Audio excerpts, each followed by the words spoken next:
right. Good evening, everyone, and welcome to Take Charge for January of 2016. So, I've had this comment made a number of times from patients over the years, more often than I probably care to admit. But, you know, we get the people doing their exercise walking, and then we get the people doing their weight training, and then we say, oh, there's this wonderful stress management program you should do. Oh, and you know, you got to make sure that you do the stretching and all this kind of stuff. And people look at me jokingly and say, ha ha, Rob, it's a good thing I am retired, otherwise I'd never have the time to do all these healthy behaviors.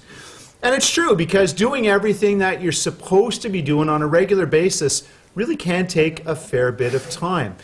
So what we're going to try and do today is see how we can fit all these healthy behaviors and things that you're supposed to be doing into a busy schedule. Because let's face it, we're all very, very busy. How can I do my weights if maybe I don't have a full hour? Can I do a little bit here and there? I can't get my walk in. What can I do to at least keep some of my cardiovascular conditioning in? Right, so that's going to be our topic today. Now, our speaker today, and I think we've all met our speaker, Joe Hardwood, a number of times. Joe is a personal trainer with Body and Soul, and they've been helping us out for a number of years, which is fantastic. And I know Joe's worked with a couple of our grads here in the audience as well. Valerie, we can speak well of Joe, right? Yes, we can. Absolutely. That's fantastic. You can pay her later, Joe, which is fantastic. So Joe was a rugby player in his younger days. Can I say that, Joe? Younger-ish. I'd like to think I'm still on the young side. But yeah, I'll probably agree with you on that one. So he was a rugby player and has learned an awful lot about injuries and rehab just through playing rugby on a personal level. His philosophy has shifted into a ground-up approach, now helping others learn how to exercise safely and effectively. So Joe's got his number of college diplomas in fitness and health. He's also a kinesiologist as well. And he's going to be talking to us today about all these little things that we can do to fit into our busy schedule to make sure that we keep our cardiac health as good as we can possibly keep it. Joe, thank you very much. Alrighty, so thank you, Rob, for the kind intro. You'll have to apologize if I seem a little bit nasally. To be completely honest, last night at around 1 p.m., I woke up to a bit of a surprise. I live in a duplex, and my tenant above me actually went away on vacation and decided to turn off their heat.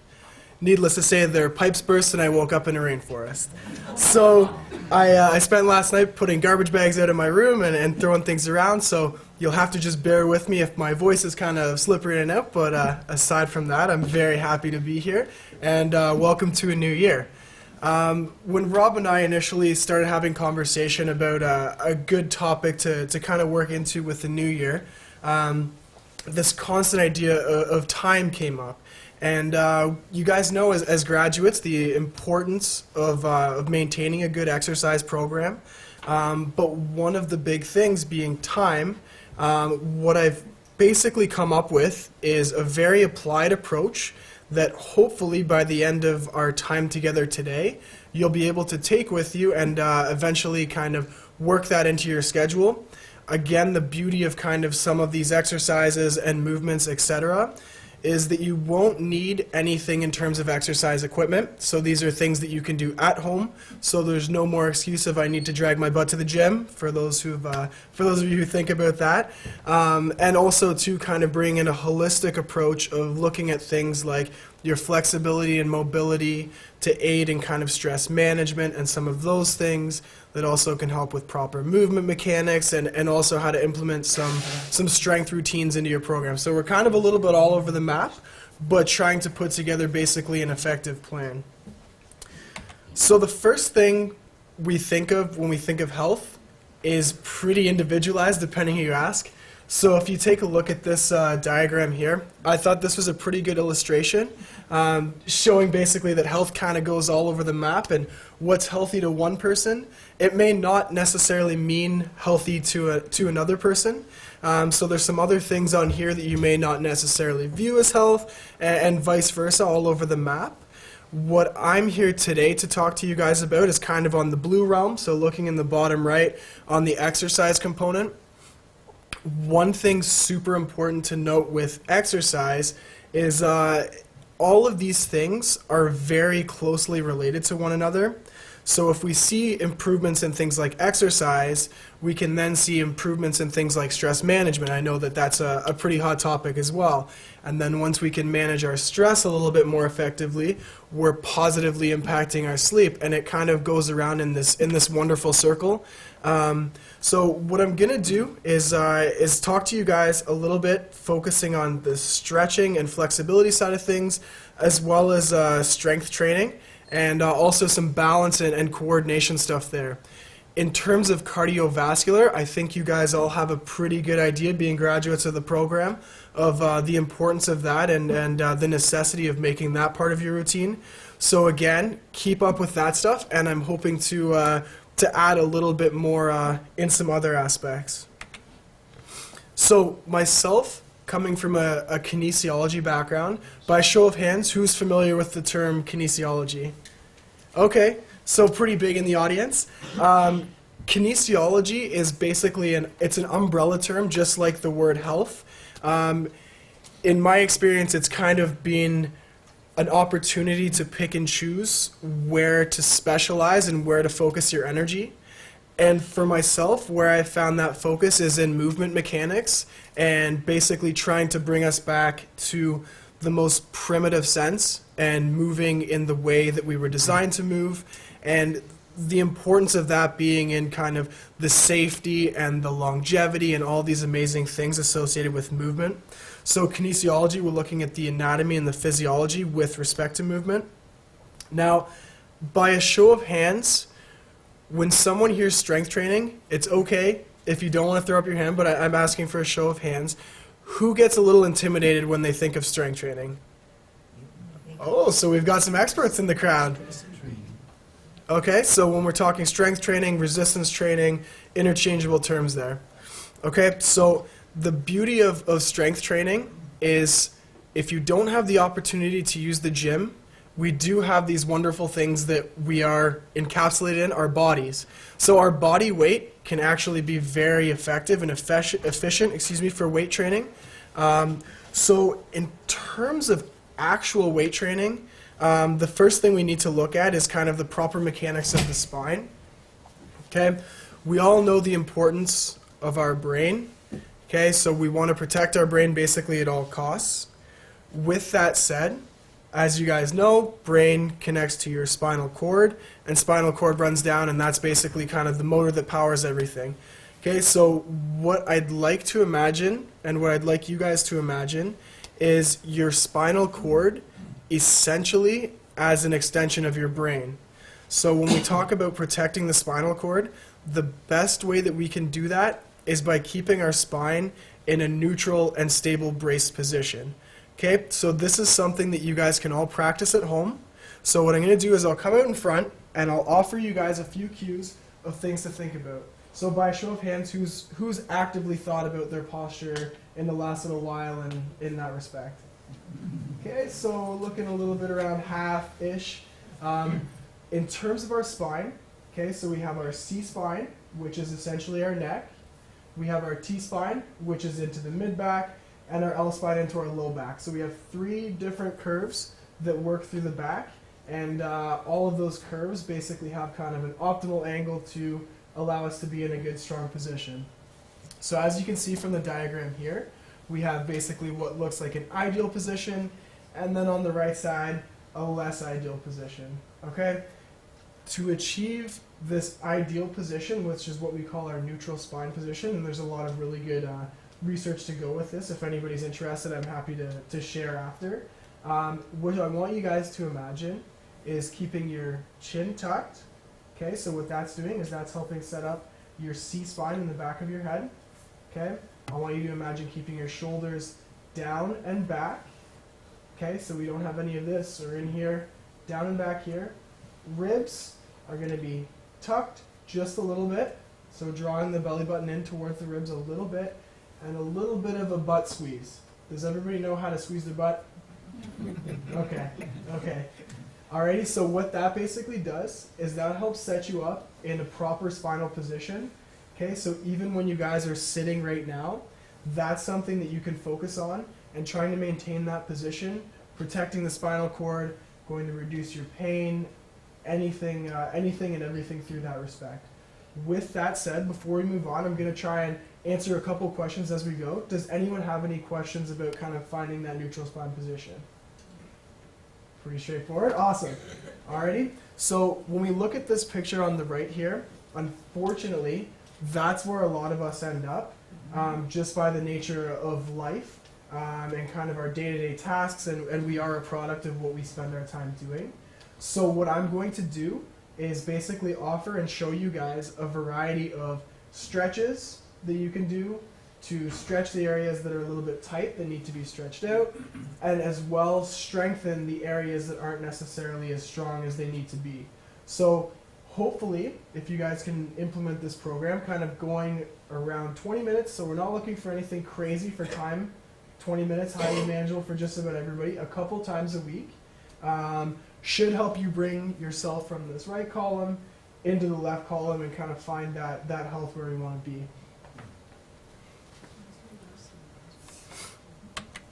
So, in terms of the benefits of strength training, basically endless. I spend my entire life dedicated to strength training, so this is kind of my passion. In terms of what strength training actually is, for anybody who's not quite sure, so our muscles cross joints. When those joints contract, they move. When our muscles contract, they move a joint, okay? Essentially what strength training is moving a joint through a specific range of motion with an external load. So even if I had something very light in my hand and I'm going through into this contracted position, I'm squeezing my bicep, and then I go into this lengthened position and stretch it, doing that over a course of repetitions is by definition strength training. Okay? A lot of people get hung up on the idea of needing to lift these big astronomical weights, and you need to go to a gym and you need to be doing these big grunting exercises and all of that.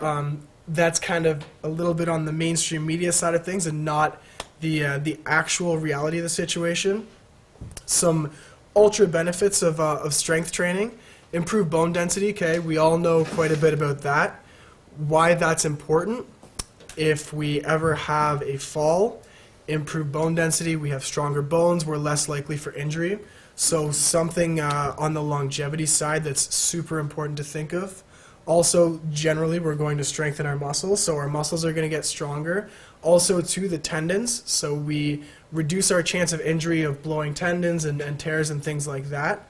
And then reduce risk of falls. So reduce risk of falls obviously becomes a hot topic as we start to get a little bit older, and the ability to do what we can to reduce those risks. So again, I'll step out front of here. I'm sorry if anybody has a bit of a hard time viewing, but if you can imagine myself and I start to lose my balance, I need to have a leg to come out and catch myself. If I don't have enough leg strength to do that, down I go. Okay, so in terms of strength training, the legs become an area that we really want to strengthen so that when we're put in those situations, we have the strength and the power to go from having a near fall to not having a fall, okay? Any questions about any of that stuff? Amazing. And in terms of benefits to the heart, so again, a lot of really good research to support strength training with respect to the heart. We all know how effective cardiovascular training is for the heart, but what a lot of people don't necessarily know as much about is the fact that variety is basically the spice of life. So keep doing your cardio, but if you bring in a little bit of strength training, what that does is it actually creates a bit of a synergistic effect, making your cardiovascular training that much more beneficial and also making your strength training that much more beneficial. So just kind of basically trying to bring everything into one piece, okay? So at this point, we're going to get somewhat interactive, and I apologize, but I'd like to ask everybody to stand up for me.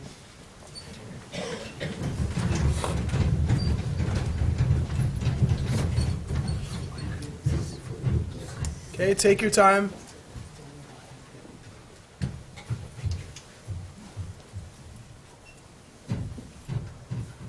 All right, do we have everybody standing? Okay, so this is where it gets to be a little tedious. If I could ask everybody to please take a seat. What are you doing?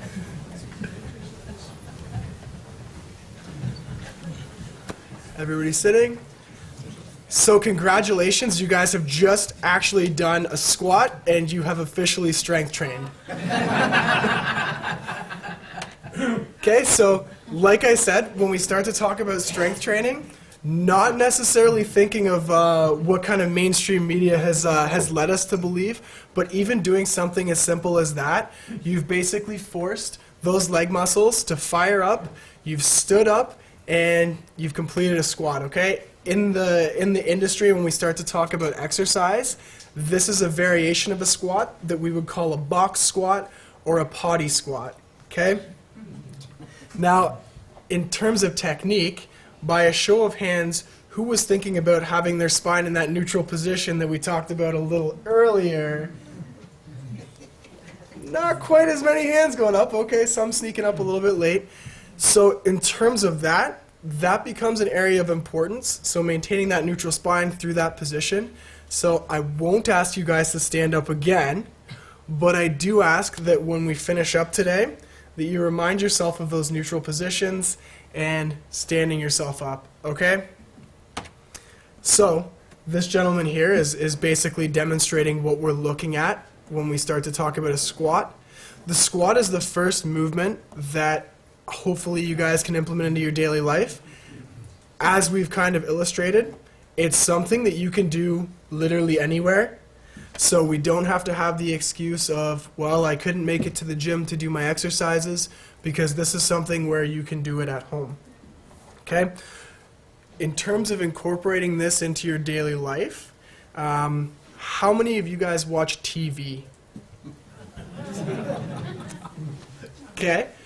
How many of you guys actively engage and watch commercials? Not quite as many hands go up.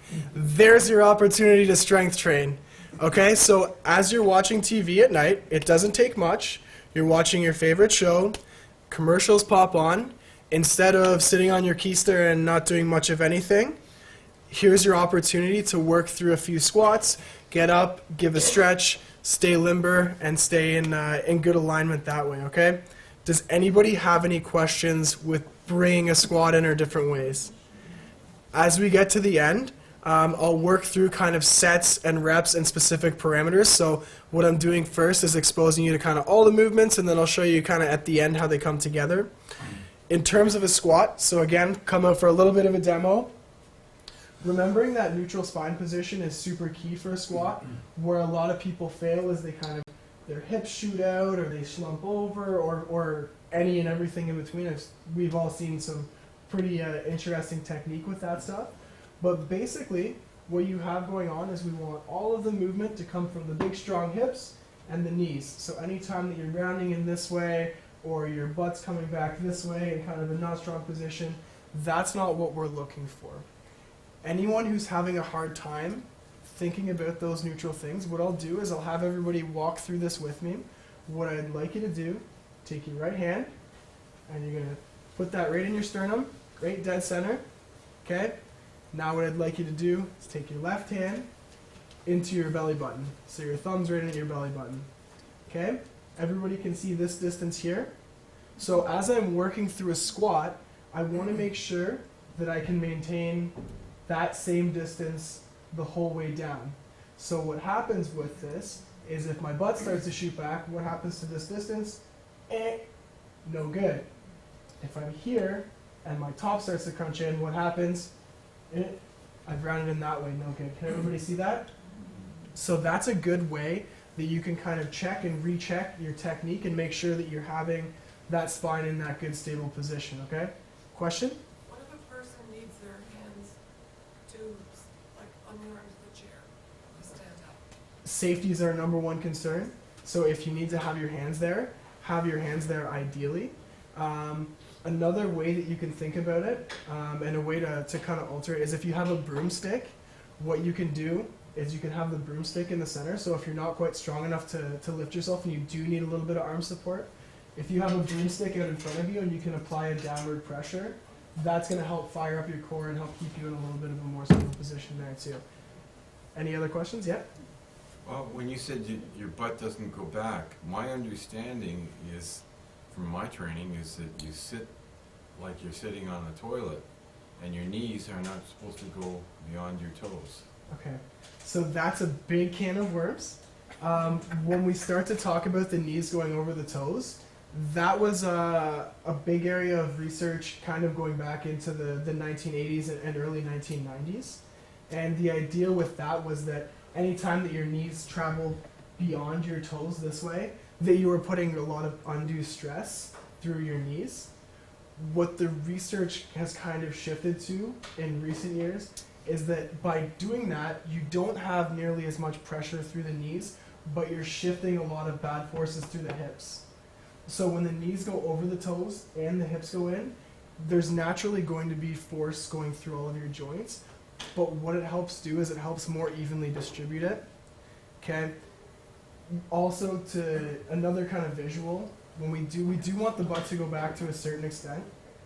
What we need to imagine is basically, everybody imagine your pelvis as a bucket of water. Okay? We never want to spill the bucket forward or back or side to side. So just because my butt's going back this way, so my butt is going back, but if you can see here, my low back hasn't started to arch out this way. So do you know what I mean when I'm saying that? Yeah. So we're looking for the back to stay in that neutral spot, but my butt can still come back.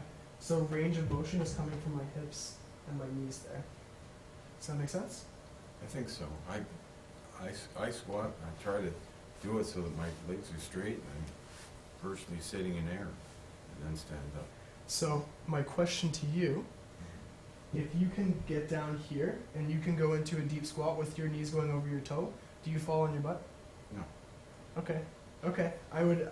My knees don't go over my toe. Okay. Well, we can definitely Straight up. we can definitely chat a little bit about that after. But in terms of pure technique, we do actually want the knees to go out over the toes.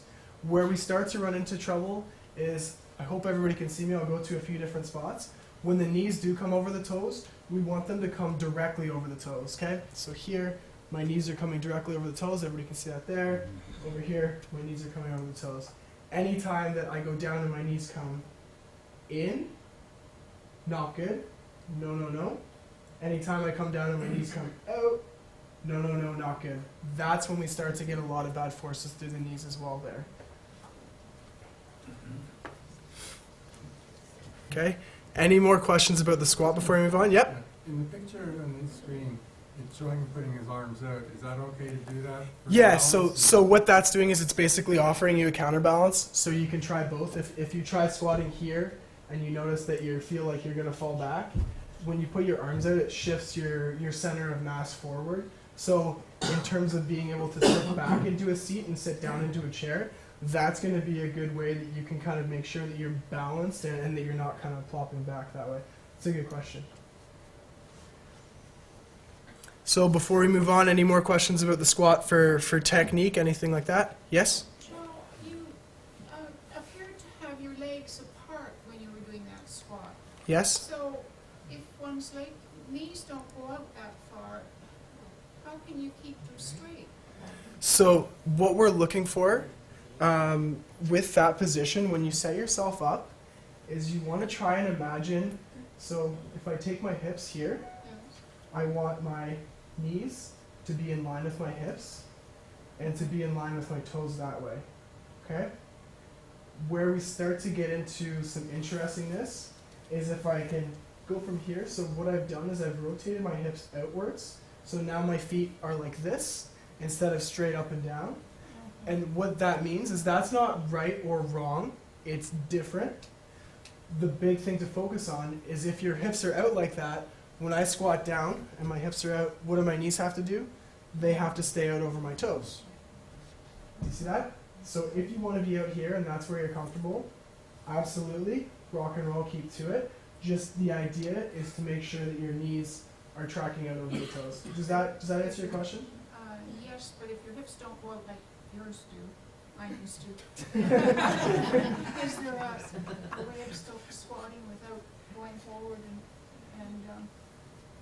arching in my back is what I've been told. Okay, so once we move on to the next thing, we kind of get into a little bit of mobility and structural balance in the joint. It sounds like you kind of probably have a little bit of tightness, a big tightness through the hips. So the next thing is actually going to be kind of how to properly open the hip up and help it create that active range there. But yes, yeah, so we're looking to open the hips, and we're also looking for extension in the hips and to be able to flex and have kind of that proper range of motion restored through the joint. Super, thank you. Okay, so the next thing that we're going to look through, we're going to delve a little bit into mobility, and we're going to work our way to the hip as we work our way down. Everybody basically knows what flexibility is, so this is the next thing that hopefully you guys can bring into your program. So really important things to know with flexibility is that it's very individualized. So when we start to look at things like technique, where you feel a stretch with a certain movement may not be where somebody else feels stretch with a certain movement. So my philosophy with that is it's playtime. So if you can move yourself into a specific spot, here, if you feel a stretch, if you come up here and you feel a stretch, if you're here and you don't feel a stretch, go to where you feel a stretch and hang out there, okay?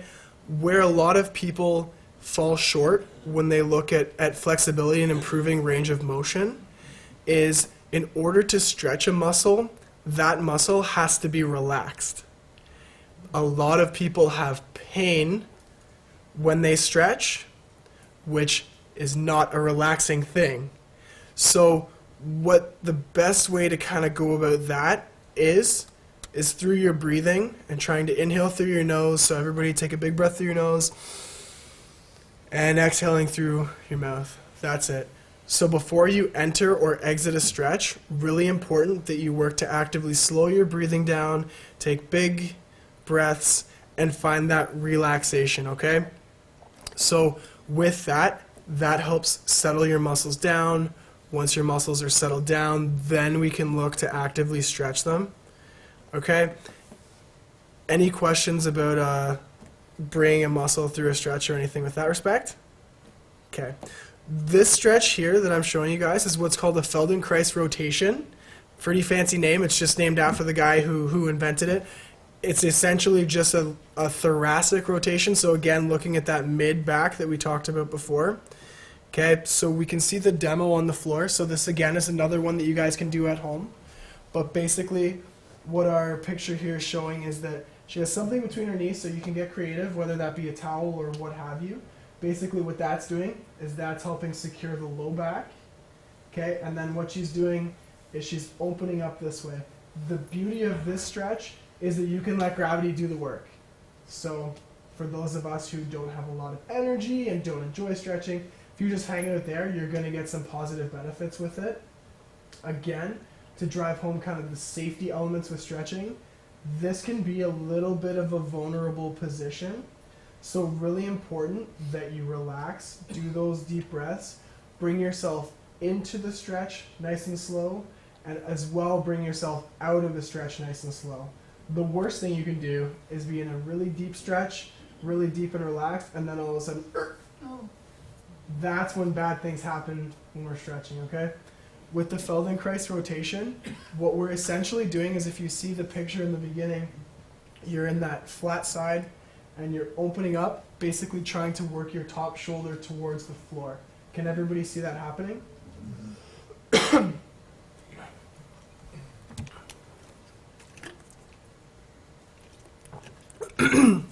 Excuse me.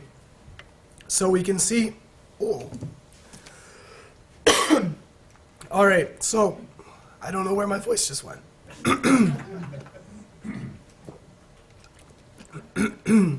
So we can see the bottom point here. Bonus points for anybody who can answer this question. I'll give you a hint. The answer lies in the picture. So we're looking at one of the main determinants of somebody into a long-term care facility. No takers. Alrighty, so for lack of the squeamish, when we go to the washroom, sometimes that requires a little bit of effort in terms of a cleanup. So if I lack the ability to rotate this way, what am I going to have a really hard time doing? Wiping yourself. Seems like a really simple task, but when you lose that ability, that can be a real shot to the independence and can be one of those big things that somebody looks at and says, you know what, maybe it's time that we look into some extra help. So this one becomes super important when we look at vitality and aging gracefully and trying to maintain as much of that independence as possible. So this is one that everybody should definitely focus on, and probably something that you guys haven't really thought about too much before now. Does anybody have any questions with this one in terms of technique? So again, towards the end, we'll go through kind of time and how to set up a plan. Pretty straightforward. Yep. Do you need to do it on a mat or on a hardwood floor, or?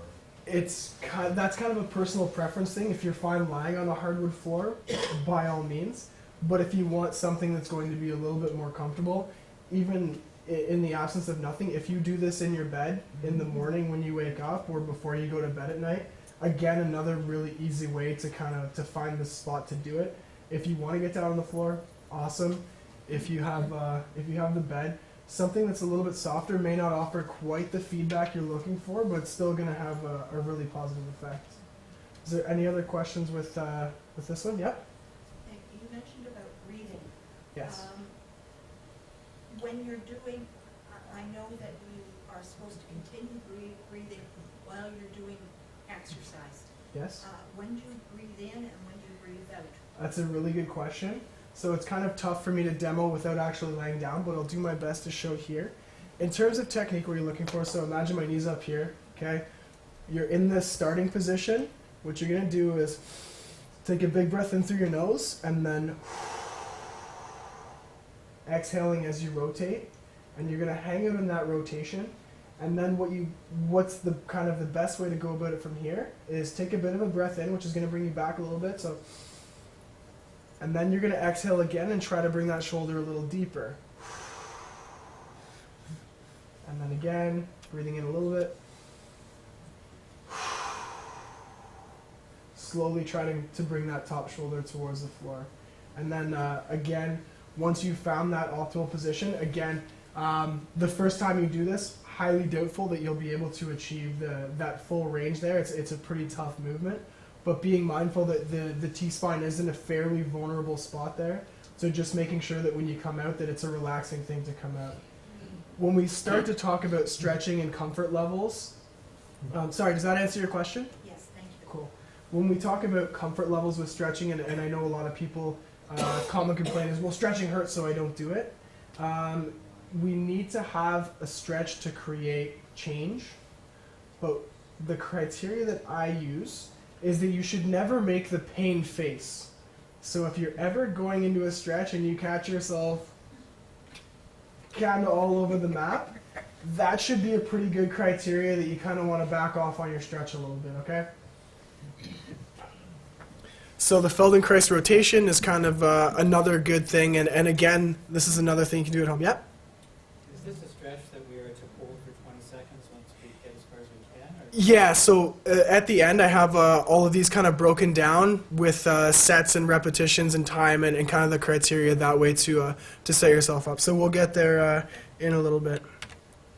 So this has been a hot topic in the news. As I'm sure everybody was here for the talk when this was our topic of interest. And I was here for the talk as well. Definitely in agreement here that sitting is the new smoking. But for me, coming from a movement background, I take a little bit of a different approach with it. Where I see problems is that when we spend too much time sitting, we can't restore ourselves back to that kind of proper posture that we want to be. So in terms of our muscles are extremely smart, and what they do is they're very adaptable. So if they spend a lot of time in a certain position, they will shorten or lengthen to accommodate that specific position. By a show of hands, how many of you in the crowd work a job where you spend a lot of time sitting? So quite a bit. By a show of hands, how many of you in your free time spend a lot of time sitting? So we're covering just about everybody there. So this affects all of us. In terms of the low back, what we have that basically happens is what's called a lower crossed syndrome. Has anybody heard of lower cross syndrome before? Okay. What we have is with our hips, if I'm in that seated position, my hips and my hip flexors, everybody knows what your hip flexors are. They basically are big muscles in here that flex your hips. Those muscles will shorten. So when those muscles shorten, I lose the ability to stand up in this good natural posture. And unfortunately, with flexibility, it's a really use it or lose it thing. So if you spend a lot of time sitting, you don't spend a lot of time stretching, you're going to run into some trouble. Where lower crossed syndrome really hits home is if you imagine that I'm in this spot and I'm sitting, so I don't have a chair here, so not the best demo. But if I lack the ability to fully extend my hip, I can't spend the rest of my life in this existence because I'm looking at the floor. So what do I do to accommodate that? And you guys remember that neutral spine position we talked about? What have I done? I'm not in that neutral spine position. This, from my experiences, has been a cause for major back pain throughout a lot of people that I've worked with. And fixing this has actually had a really good impact. I don't need to ask for a show of hands by who's experienced back pain because I know we all have. So this demonstration here offers a good stretch. So if we're looking here, it's actually the right leg. You can see down there, they bring that hip into that full extension, and that's what's creating the stretch there. In terms of this stretch, when we bring safety back as a number one concern, for a lot of us, balance may be a bit of an issue with that one. So going back to the broom with the squat example, if you have a broom and you hold that in front, what you can basically do is starting on the floor, put yourself into that stretch, and then slowly walk your hands up the broom. So that's going to help basically stabilize from the top down and give you a little bit of extra support. For those of you who that's still a bit too much of a challenge, what you can do is by the edge of a doorway, on a table or the back of your couch or what have you, is if you can put your hand or your foot up on top there, and then what you're trying to do is extend through and create a stretch through the hip flexors there. Okay, so this right here, when we talk about sitting is the new smoking, I'm concerned about people's back pain over long term, and stretching those muscles obviously can have a pretty big impact. So this is another one that if you guys could all take 5 minutes of your day, I promise you, it would have a really good impact. Excuse me. Yep. What if the lower back pain is caused from compressed discs or in the lower back? So that's a pretty specific example. So in terms of that, that's something that you would want to talk to your doctor about, Yeah. and basically, So you cannot ask do them. these things probably. I mean, You can undo some of them to a certain extent. If we look at things like acute versus chronic injuries, so if it's something that happened from a trauma, say an accident of some sort, and that was the mechanism of injury, this may not be the best But if choice. it's related to arthritis and degenerative Exactly. disease, So there's a ton of other factors yeah. with that, but with a lot of people, I can guarantee you that if I went through the crowd and tested, I would say probably 99.9% of you have tighter hip flexors than you should have. So this can also help. So it may not be the sole solution, but it's definitely going to help out. It would not aggravate? Again, something that you do want to check with Yeah, your but doctor this is to make sure of. The next thing we're going to talk about is upper crossed. So just like we have a lower crossed, we can also have an upper crossed. This again is another thing that will afflict a whole bunch of us. We call it your typical desk jockey, and where we're seeing a lot of problems now is with actually our youth and people who spend a lot of time texting on their cell phones. So this is going to be a hot topic in coming years, is this upper cross syndrome and how to correct it. Basically, if you imagine spending too much time in front of your computer, your eyes start to go a little bit. What do? You look a little bit closer to the computer. So there's my C-spine not in that good position. And then you're typing away on your keyboard, your shoulders are rounded in that way. So again, not the ideal position that we want to be in. And this diagram here kind of helps show a little bit of what's going on. In terms of a fix, this one's pretty easy. So we all have doorways in our homes, I assume. What you want to imagine is basically if you can come to your doorway and you can get that pec on there and actively work to open that up. Okay, so these tissues get really tight when you spend a lot of time in here. Does everybody know how to stretch their pec? Fairly simple that we're going with there. Cool. Important to note, the pectoral fibers basically run kind of along the way that my fingers are. Everybody can kind of see that. So in order to stretch them, I want to have that arm along basically the same line of pull, and that's going to help create an even stretch through basically the whole pec. When we start to talk about the deep neck flexors, what those are is we want to strengthen those. So what's happened if I'm in this position here is that a lot of these muscles through the back of my neck are too tight and too tense. So what I want to do, and this one's really easy to think about, you just want to actively tuck your chin and give yourself that double chin that we all don't like. Okay, so this is one probably for the privacy of your own home because you're going to be making some pretty silly faces with it. But again, something that's super easy if you can just actively work to tuck in if everybody wants to try this one and bring yourself back out.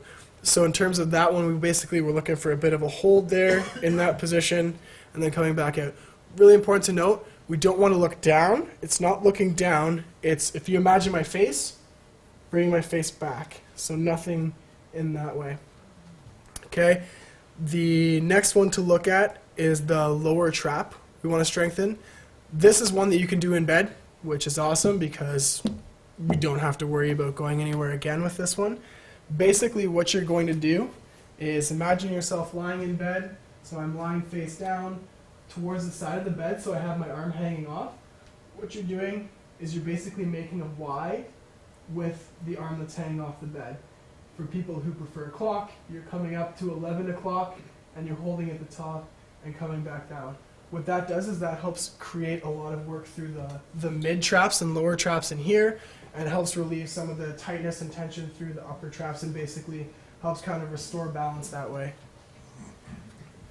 Does anybody have any questions about that stuff?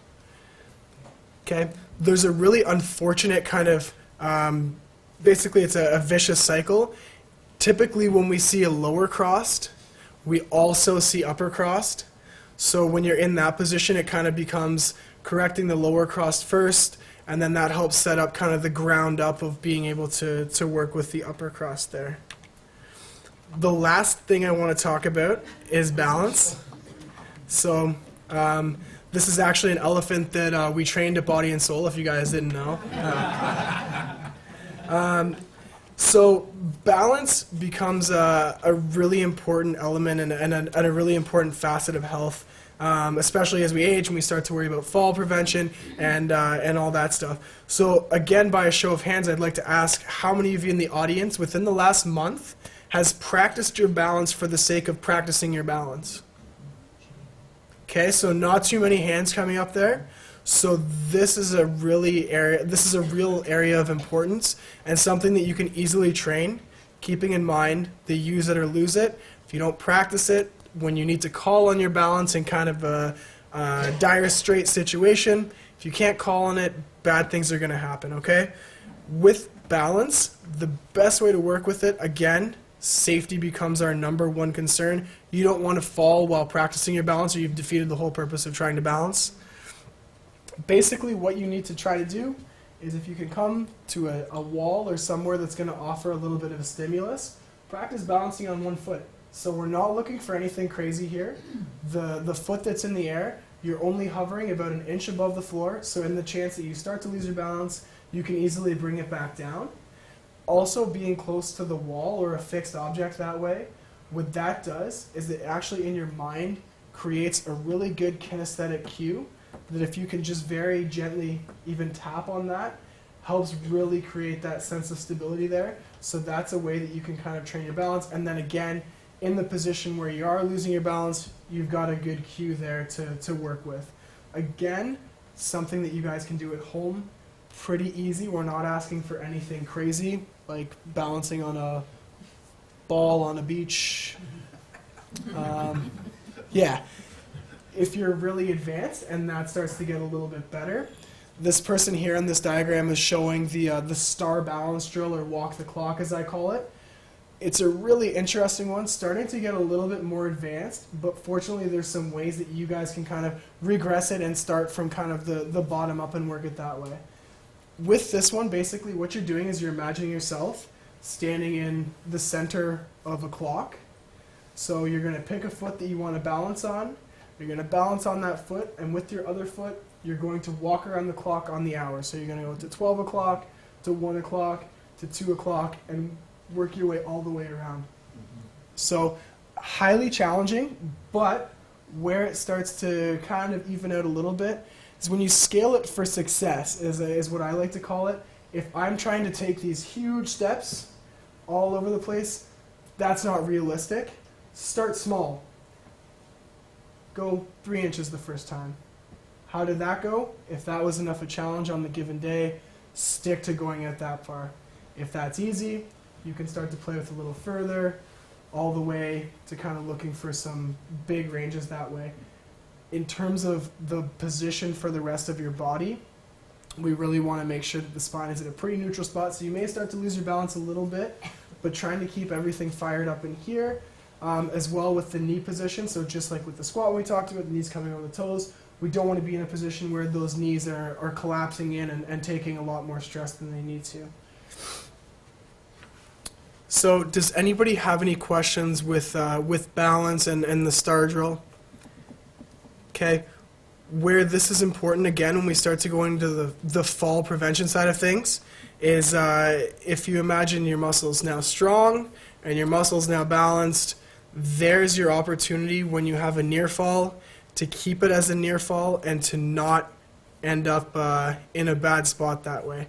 Okay, so here's a bit of a summary. So what I'm going to do here is I'm going to pass this info along to Rob, and I'm going to get that sent out your way so you guys can all hopefully get this rocking and rolling kind of as soon as possible.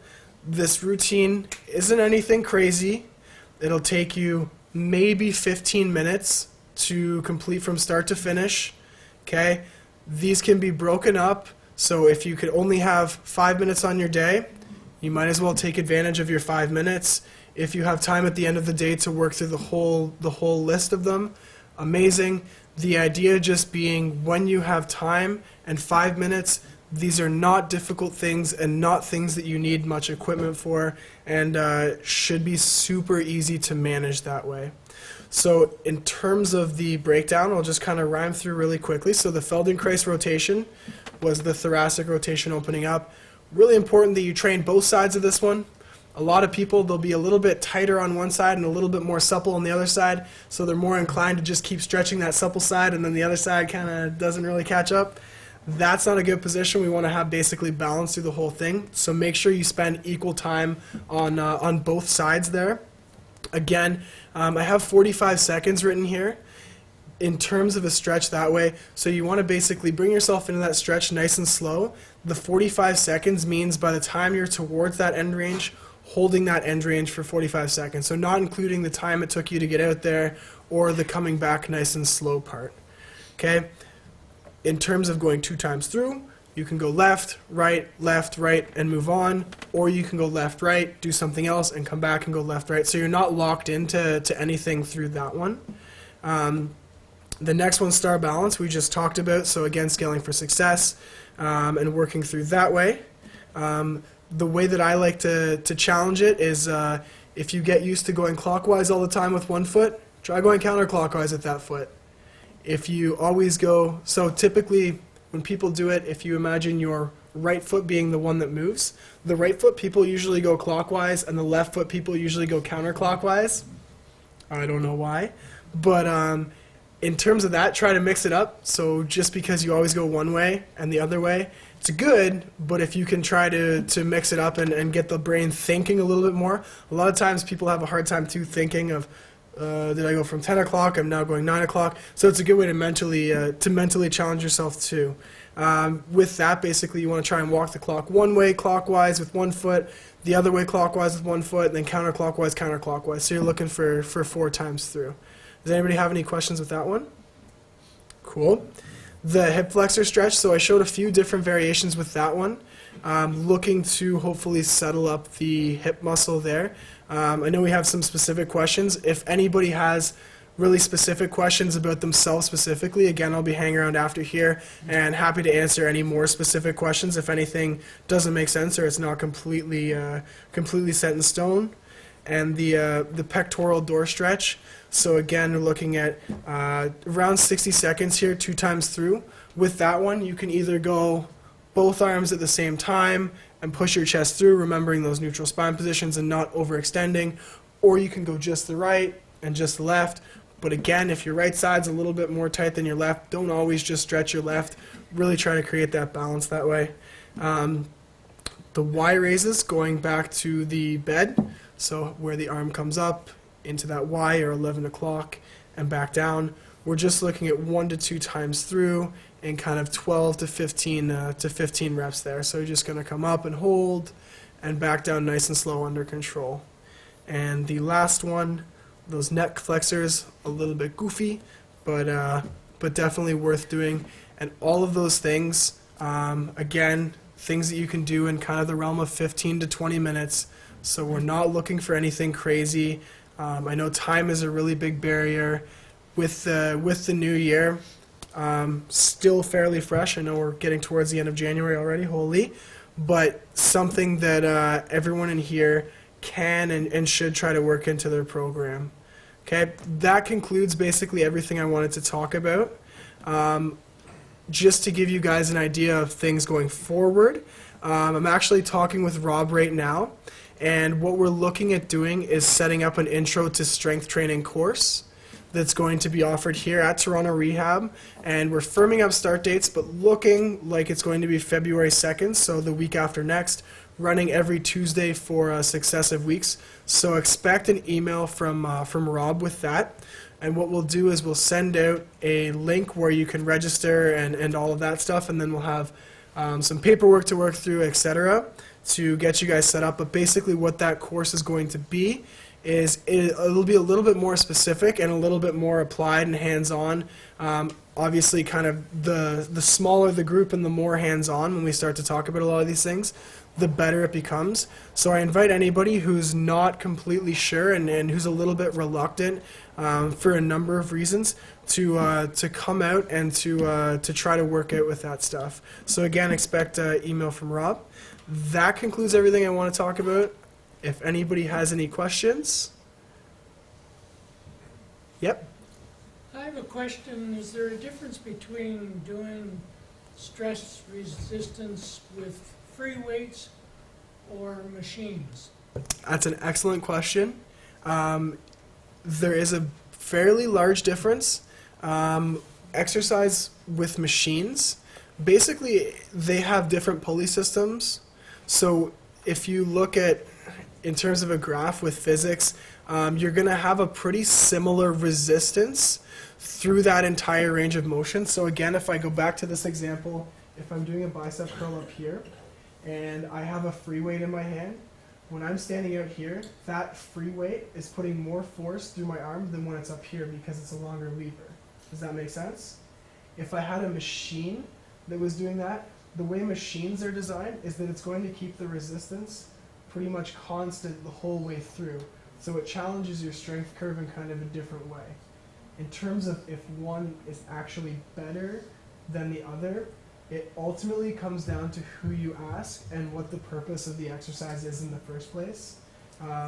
Myself personally, coming from a movement-based approach, I'm an advocate for free weights just because they force you to have that kinesthetic awareness and understanding where you move in space, whereas machines, on the other side of the coin, offer a little bit more feedback of exactly where your limb should be. So if you're looking to start things out and you do have the opportunity to use a machine, I would definitely recommend them as a beginning point to strengthen those muscles. And then after you've kind of strengthened and set things up a little bit that way, look to move to the free weights and try to challenge yourself through those different ranges. Again, with free weights too, when we have the instability aspect to it, it can also fire up a lot of smaller muscles that help stabilize the joint, and there's a lot of really good benefits from that. It's a good question. Is there any other questions? Yep. Yeah, I'm not familiar with the door stretch. How do you do that? kind of limited to a door here that's going to be on camera.